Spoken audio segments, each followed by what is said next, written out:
question concernant Madame Bessin. Oui. Bon.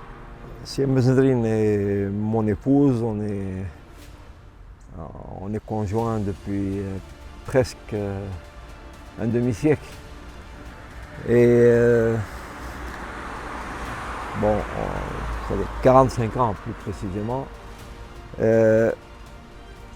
On s'est connus dans le cadre de l'engagement de la gauche radicale tunisienne à la fin des années 70, un contexte où naissaient les luttes révolutionnaires, s'épanouissaient les luttes syndicales, les revendications sociales, etc.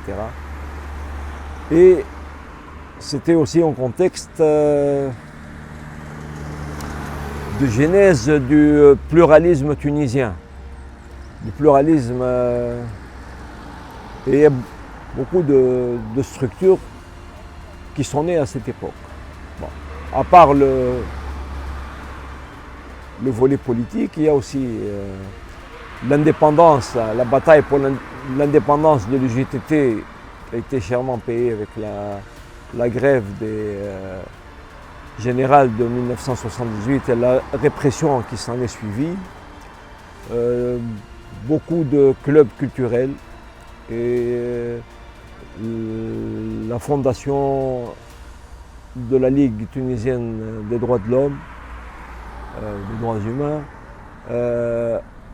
le mouvement féministe,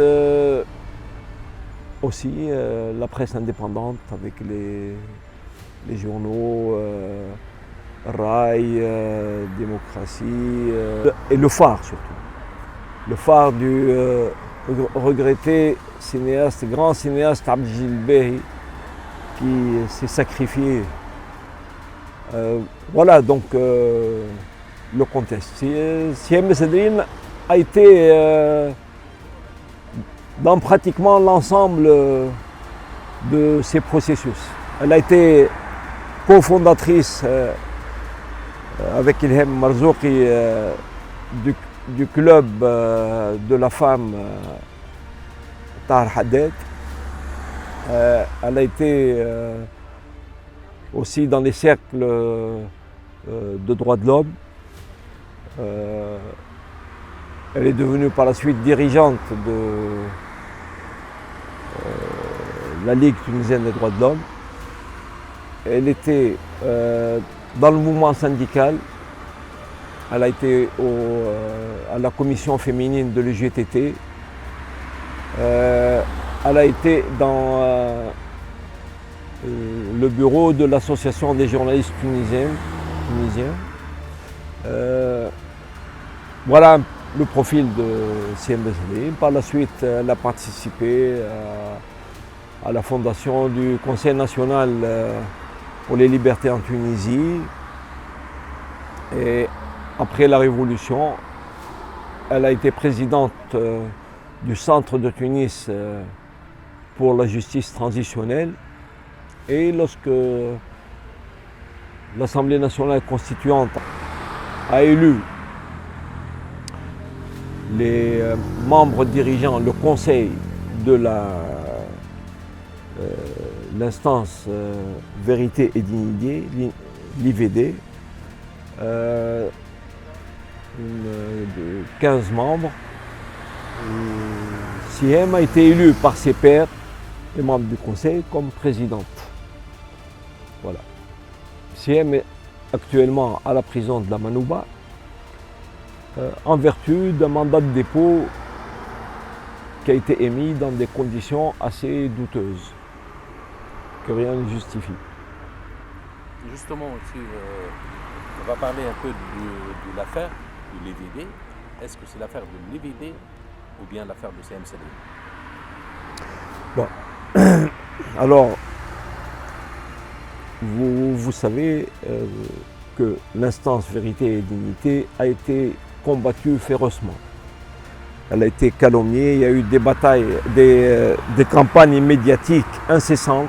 Il y a eu une obstruction de l'administration pour empêcher l'application de la loi, pour empêcher l'IVD de poursuivre sa mission, d'achever sa mission. il y a eu des campagnes pour dissuader les partenaires éventuels de soutenir le processus de justice transitionnelle, de collaborer avec ce processus. Et donc, une fois le travail, la mission terminée et les objectifs atteints, il y a eu une volonté de revanche. Une volonté. Et pourquoi? Parce que l'État profond ne voulait pas de justice transitionnelle. Il voulait pas. Il voulait consacrer l'impunité de ses agents, des agents de l'État, parce que lorsque l'IVD a achevé son travail, elle a exposé un certain nombre de vérités qui n'étaient pas favorables à l'État tunisien post-indépendance.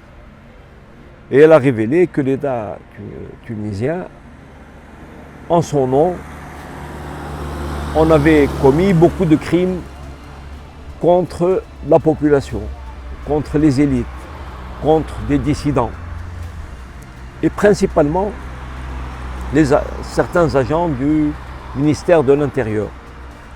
L'IVD a déféré plus de 1000 fonctionnaires, environ 1500 fonctionnaires, dont une majorité du ministère de l'Intérieur, devant la justice.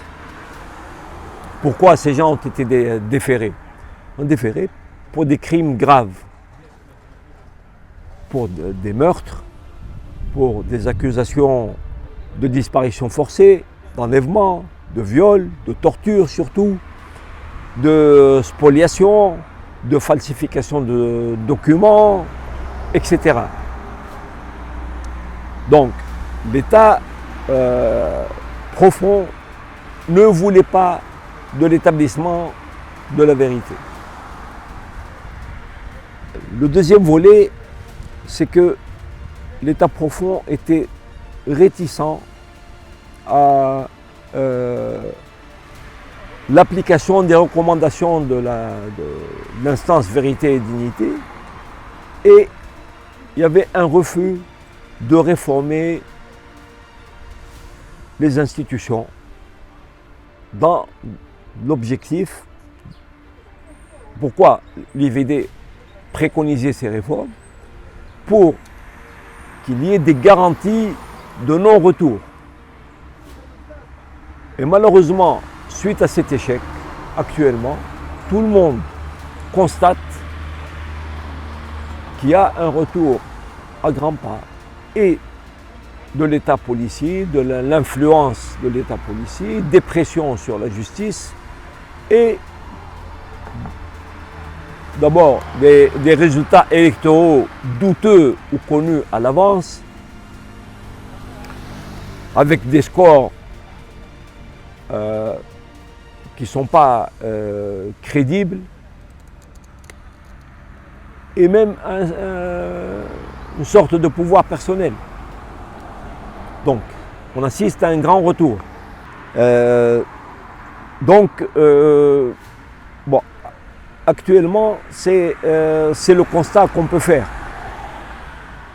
Donc, il ne s'agit pas de l'affaire de Siem Bessedri, il s'agit du procès de l'instance Vérité et Dignité, et il s'agit de rejeter le processus de justice transitionnelle. Or, c'est important que ce processus de justice transitionnelle parvienne à ses fins. Parce qu'il pourrait éviter au pays, à la société, de faire un grand retour en arrière, une grande régression. Et c'est une occasion pour relancer le processus d'éviter des chocs, d'éviter des errements et d'éviter des conflits au sein de la société qui causent beaucoup de dégâts. Donc, est-ce que vous pensez que c'est un règlement de compte entre l'État profond et la justice transitionnelle? Effectivement, c'est exactement de ça qu'il s'agit. D'ailleurs, à part l'arrestation de Sihem Bessedrine qui s'est faite sur un dossier absolument sur le plan judiciaire, c'est un dossier inconsistant, à la consistance douteuse. Les motivations politiques sont flagrantes. Ce que recherchent les détracteurs de l'IVD, c'est la fin du processus. Et ils sont en passe de réussir. Pourquoi ils sont en passe de réussir? Effectivement, actuellement, le processus judiciaire qui a vu les 205 dossiers déposés par l'IVD auprès de la justice et que les chambres spécialisées, les chambres criminelles spécialisées en justice transitionnelle examinent depuis 6 ans, eh bien, ce processus judiciaire est aujourd'hui en panne. Pire, les fonctionnaires, les agents de l'État qui étaient poursuivis en vertu de ce processus et contre lesquels la justice avait osé émettre de rares mandats, des mandats d'interdiction de voyage, des mandats d'amener, etc. Et bien, tous ces mandats aujourd'hui ont été arrêtés, ont été suspendus et depuis en 6 ans, il n'y a eu aucun jugement qui a été prononcé par l'une de ces chambres. Le quorum n'est pas... il n'y a pas de quorum dans ces chambres parce que il y a une mutation des juges membres de ces chambres, mais ils ne sont pas remplacés.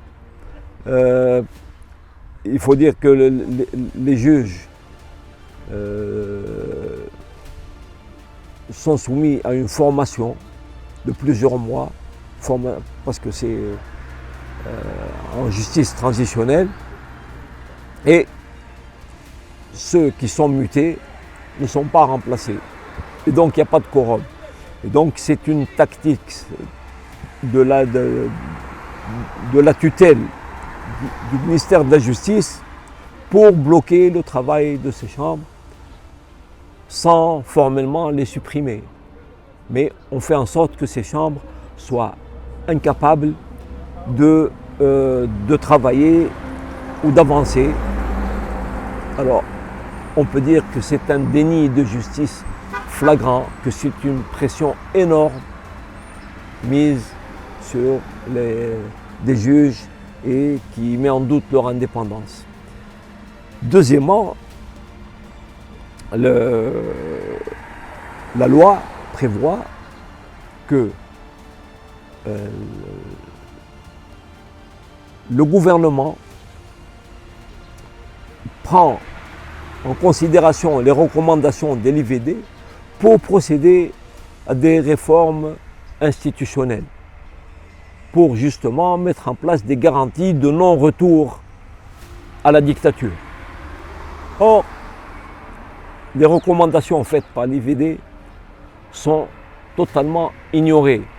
Pire, ce procès-là de prétendue falsification du rapport de l'IVD vise à discréditer le rapport, les travaux et les recommandations. Troisièmement, il y a le volet des victimes.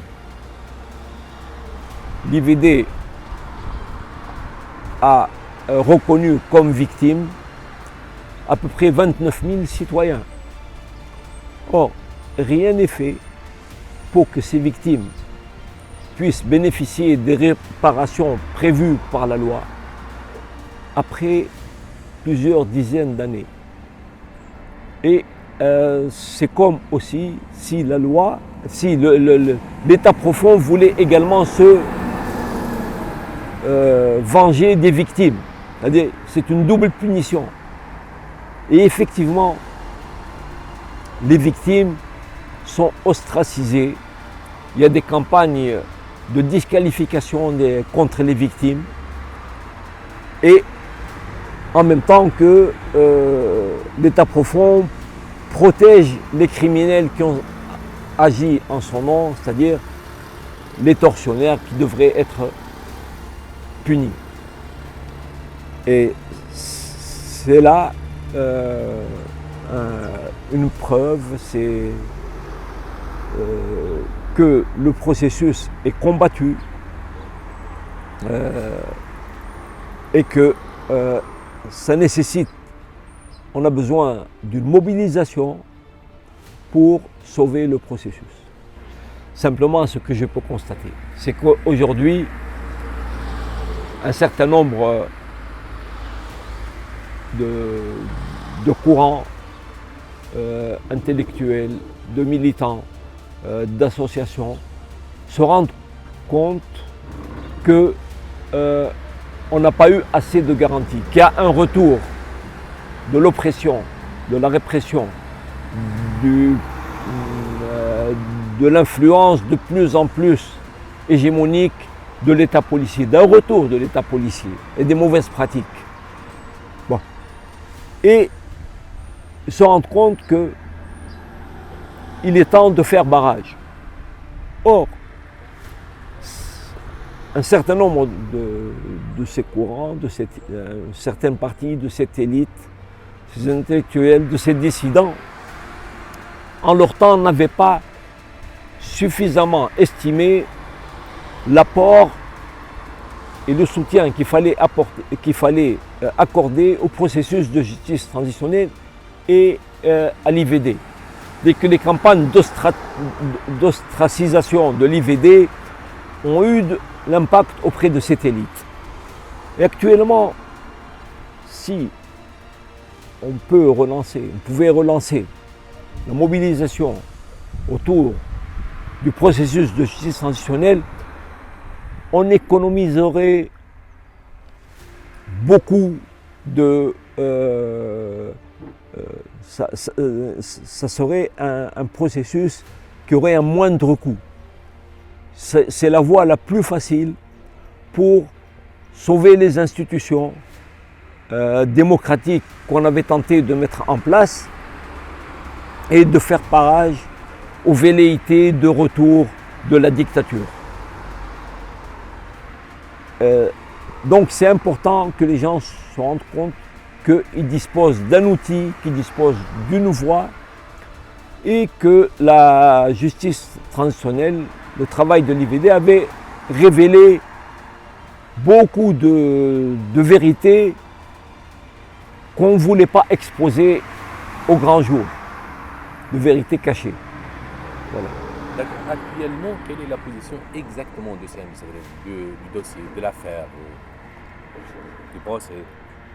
CM Bessedrine a fait une déclaration qu'elle a publiée sur sa page Facebook le 24 mai, la veille de son audition par le juge d'instruction, en disant que voilà, que c'était exactement ça, c'était le procès de l'instance Vérité et Dignité, et que ceux qui l'accusaient ne voulaient pas que ce processus aille à son terme. Pourquoi ils ne voulaient pas? Parce qu'ils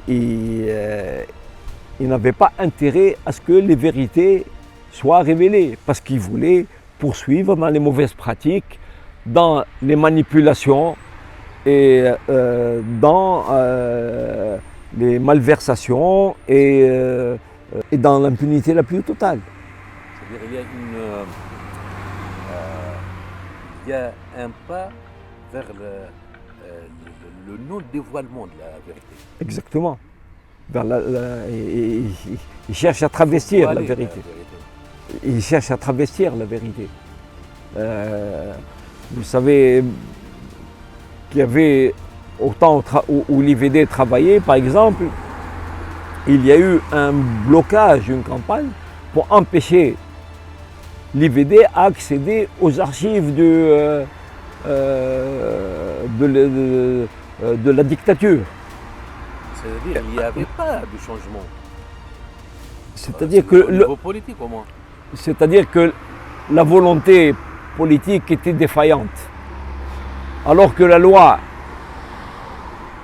donnait la latitude à l'IVD d'exposer, d'accéder aux archives et d'exposer les mécanismes de la dictature pour mettre en place des réformes démocratiques et consolider les institutions, la plupart des administrations ont refusé de livrer leurs archives. Et malheureusement, l'élite tunisienne n'a pas saisi l'importance de ce travail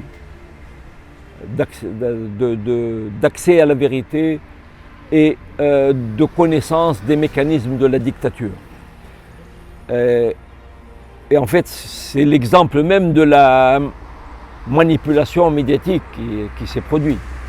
Est-ce que vous pensez que les Tunisiens sont contre de savoir leur histoire ou bien il y a un problème de manipulation C'est quoi exactement? C'est quoi le problème exactement? Bon, d'abord parce que à la vérité, il n'y avait pas les conditions d'un débat serein. Il y a eu une sorte de clivage manichéen au sein de la société tunisienne. C'est-à-dire que on ne percevait pas les vrais enjeux. Bon, je prends à titre d'exemple, par deux fois, plusieurs dizaines d'historiens ont signé des pétitions ouvertement contre le dévoilement de la vérité par l'instance Vérité et Dignité. Qu'est-ce qu'il y a derrière ça? Derrière tout ça, il y a la remise en cause du récit officiel qui avait dominé pendant des dizaines d'années. Alors, ces historiens, dont un certain nombre avaient collaboré avec la dictature pour